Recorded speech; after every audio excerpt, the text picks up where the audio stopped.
Hello, thank you for being here.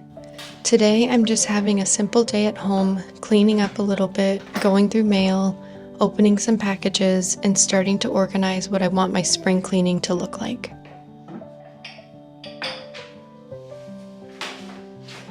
While I'm not in spring cleaning mode just yet, I'm starting to mentally prepare myself for the task. For some, cleaning and decluttering is easy, and for others like me, it's a challenge, especially when you have an emotional attachment to things. And I don't just like to deep clean, but really go through things and get rid of what we aren't using.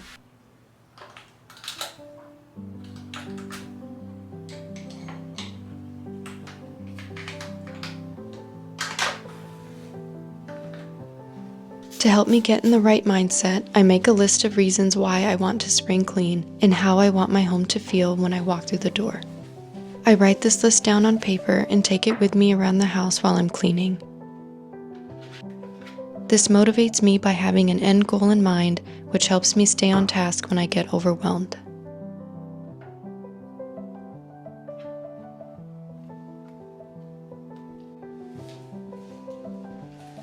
Since starting my decluttering journey, I have often asked myself, is my home working for me or against me?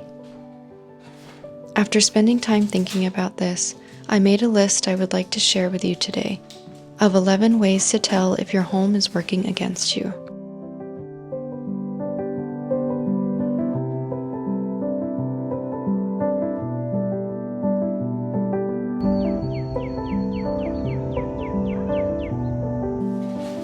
The first thing is, how do you feel when you walk in the door? Do you feel stressed and overwhelmed or peaceful and calm? Obviously, if you feel stressed and overwhelmed right when you walk in, that's a clear sign your house is working against you. The second thing is, are things getting lost in your home? This was one of the biggest motivators for me to start decluttering our home. Things kept getting lost. I would get frustrated having to go out and repurchase them, then find them days later in a random spot. The third is, are your closets so full you avoid opening them, and you haven't in weeks or possibly months? The fourth thing is, are there any rooms, tasks, or items that are so overwhelming that you actively put them off to avoid dealing with them? For me, it's clothes. They are the biggest stressors for me and is one of the things I'm still dealing with. I have a bad relationship with laundry. It's like I disassociate. It's the weirdest feeling. The kids have so many clothes right now, and they often stay in baskets or in piles that don't get folded right away. And it's hard to keep track of everything. The fifth thing is visual clutter. While houses get messy and that's a part of life, studies have shown that especially for women, visual clutter impacts women's physical and mental health and can lead to stress and anxiety. It can also be harder to focus and process information. The sixth thing is the unseen clutter, things in closets or drawers or boxes. Even though you don't see it, you can still get a physical and emotional response. For me personally, this is just how I'm wired. Even if everything is thrown in a closet and the room looks clean, I still know it's there. I jokingly tell my husband all the stuff in the junk drawer calls out to me in the middle of the night.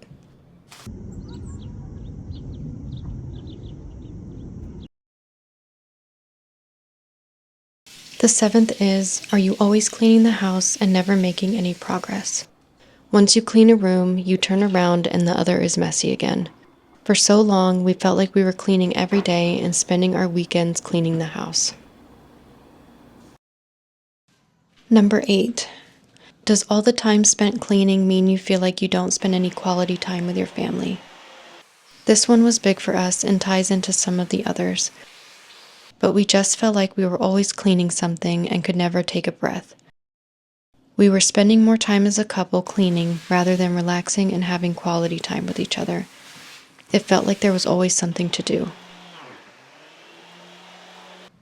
Number 9, how long does it take you to clean up? What used to take us an entire weekend to clean now takes us hours. A few months ago, our entire downstairs was a disaster, and we were able to clean it up in less than 2 hours. It was the best feeling not spending all of our day cleaning the house.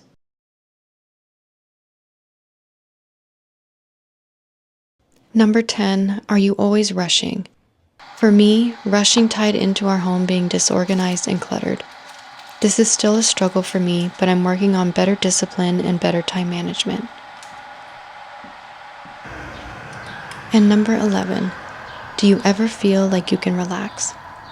When you try to take some time for yourself or with family, do you have a constant feeling or thoughts of other things that need to get done around the house? You might physically be there with your family, but your mind is somewhere else.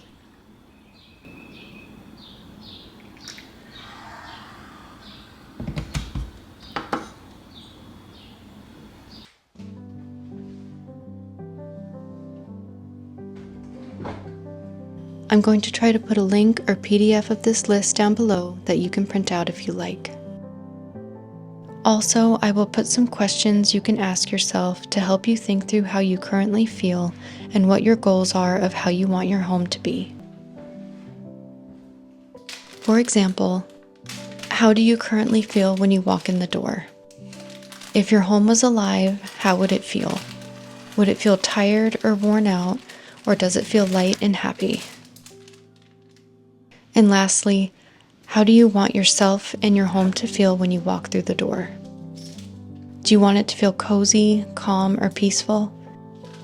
For me, my goal is to have our home be a cozy, simple, and organized place, and for it not to take up precious time away from our family. I want our place to be filled with love and joy, and I want to be in control of our things and not the other way around. I am an introvert and I love being home, so I want this place to be a refuge and a place of peace, calm, and rest. I would recommend printing out the PDF. I love pen and paper. It helps me clear my mind and sort all my thoughts. And you can do this any time of the year, not just for spring cleaning. You can do this whether you're starting out on your decluttering journey or if you're just doing smaller cleaning maintenance on your home. I'm no expert and there's many ways to clean and declutter. This is just the best way I have found that helps me get in the right mindset. I hope you found this video helpful, and if you have any questions, please let me know down below. Until next time,